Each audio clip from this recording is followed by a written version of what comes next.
What is up everyone, welcome back to another video. Today we're going to take a first look at Game Week 25. Game Week 24 has not been kind to me again. I've got a few players left to play this evening, so I'm recording before the final couple of matches between Wolves and Arsenal and Leicester and Liverpool. So, as you can see down below me, I've got 2 free transfers and 1 million in the bank exactly. It is a double and a blank game week, so a double game week for Manchester United and Brighton, and a blank game week again for Chelsea and now Arsenal, because they are still in the Club World Cup. My team is up on screen now, and this is how I'm currently lining up. But as I mentioned, I've got 2 free transfers, so I will need to make 1 transfer at least going into Game Week 25.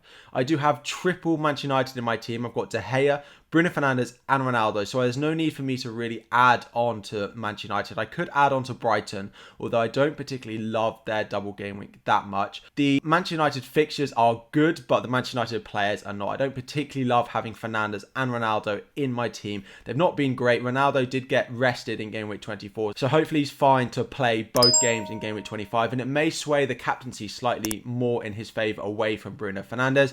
Of course, on my bench, I've got Johnson and my double Arsenal in White and Odegaard. In my starting lineup, Dean comes in and starts again after I brought him in very close to the deadline in replace for Reguilon. They both scored 1 point, but they both looked very good. So hopefully Dean comes out on top over the next few weeks.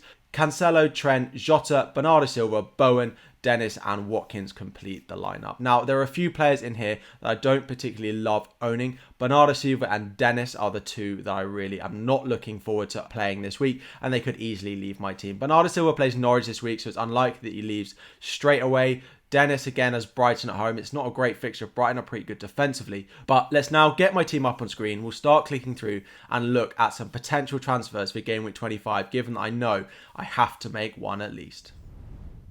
So here is my team up on screen now. Straight away, I think the first player that I look to upgrade is probably Ben Johnson. If we start with the weakest players in my squad, and he doesn't have a fixture in Game Week 26, so that's quite an easy replacement. And now if we look at the teams that I potentially want to bring in from a defensive point of view, the first one I still think is Arsenal, because they do have a great double game week. However, I have exactly 5 million, which means I'm 0.1 short of affording Tierney in my team. If Tomiyasu is fit, I could go and get him in. However, he has been out for the past couple of games with an injury, so I will have to bear that one in mind. If he is fit, he could easily come in, because I do really like their double game week, which is Brentford and Wolves at home. Now, if he's not fit, the other team that I think we're looking at from a defensive point of view for the double is Wolves. Now, they don't have a particularly nice double game week, but the likes of Aït-Nouri is very cheap. They have Arsenal this week and then Tottenham next week before Leicester and Arsenal again in Game Week 26. So he is very cheap. It's not a great double, but after the double, they then have a really nice run of fixtures as well. So it might be worth buying into Aït-Nouri, for example, for the long run. He has had a price increase, which is not exactly what I wanted, but I can still afford him either way. I could go up actually and go for the likes of Semedo or Cody or even Kilman, for example, but at the moment, I think Aït-Nouri is the Wolves defender I'd go for. So if I was to make that transfer, I would then be left with 0.6 million in the bank. Again, I don't see anything. I don't really want to buy any Brighton players. I don't love their double game week, and their fixtures going forward I don't particularly rate. And there's no one from a defensive point of view that I want to sell, which is where I'd want to invest. So I don't think I'll go for a Brighton option, which means I don't think I'll make my second transfer. However, looking ahead to Game Week 26, I will finally be able to sell Fernandes. I will finally be able to sell Ronaldo, and I'll finally be able to sell Bernardo Silva. Of course, Mo Salah will come into my team, so let's just go back up and put Salah back in. Of course, he's got to come back in. It's been scary enough not owning him for, I think, the 2 game weeks that will be before. Salah will come in, and then I think it's likely to be maybe Martinelli that comes in into my midfield, which leaves me a whopping 13 million for any forward that I want, pretty much. Now, there are 3 that really stand out for me, maybe 4.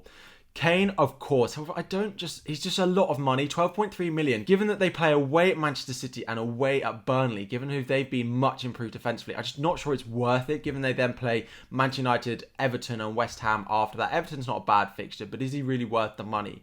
The next one we look at is if I don't go for an Arsenal midfielder, I could go for Lacazette. However, I think they're much better value in their midfield. He's not scored consistently enough to be worth sort of 3 million, 2 million over the likes of Saka, over the likes of Martinelli. So I could go for him if I wanted Son in my midfield, but I'm not a big fan of Lacazette. The other two that we look at, the first one is new signing of Burnley is Weghorst. Now, they have a double game week in game week 26, which is okay. Brighton away, Tottenham at home, Crystal Palace. But my thinking here is I'm not going to free hit in game week 30. And he does have a nice fixture potentially, although it hasn't been confirmed, of Southampton at home in that week. Now, if Southampton get knocked out by West Ham in the FA Cup, then that fixture will go ahead. The final one that I'm looking at, I can't believe it, is Jimenez. Now, we know how much of a good asset he's been in recent seasons for us. However, he just hasn't quite done it so far this season. He's got 4 goals and 3 assists. They have an okay double game week. Leicester at home, Arsenal away, it's not great. But then from game week 28, given that I'm free hitting in game week 27, so you can ignore that West Ham fixture, Crystal Palace at home, Everton away, Leeds at home, and Leeds at home in game week 30. Again, that fixture is confirmed, and I will not be playing my free hit there. I don't think currently.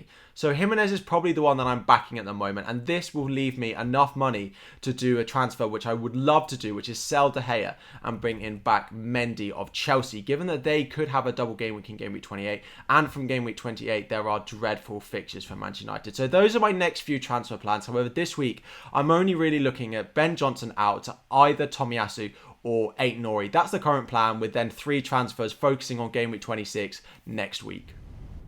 So those are just some first transfer thoughts for game week 25. I think Ben Johnson too, probably a double game week defender in either Tomiyasu if he's fit, or Ait-Nouri or another Wolves defender is probably the way that I'll go. This will allow me to roll 2 free transfers into game week 26 and then sell probably Fernandes, Bernardo Silva and Ronaldo all for a -4 because I have 2 free transfers. Salah, of course, will come in. Another Arsenal option will probably come in, and then we'll either get maybe Jimenez up front, we might get Son, we might get Kane, depending on if I think the Tottenham guys will be worth their investment. I'm not quite sold on them yet, given how expensive they are. I hope you have enjoyed. Just some first thoughts. Drop any questions you have about your team in the comment section down below, and I'll make sure to answer them ahead of the game week 25 deadline. There'll be plenty more videos, strategy, team selection type videos before the game week 25 deadline, as well as videos every game week, live streams as well between now and the end of the season to help you get the best possible rank you can this year. If you have enjoyed, please do like, subscribe, turn on notifications so you get a reminder, and I'll be back again very soon.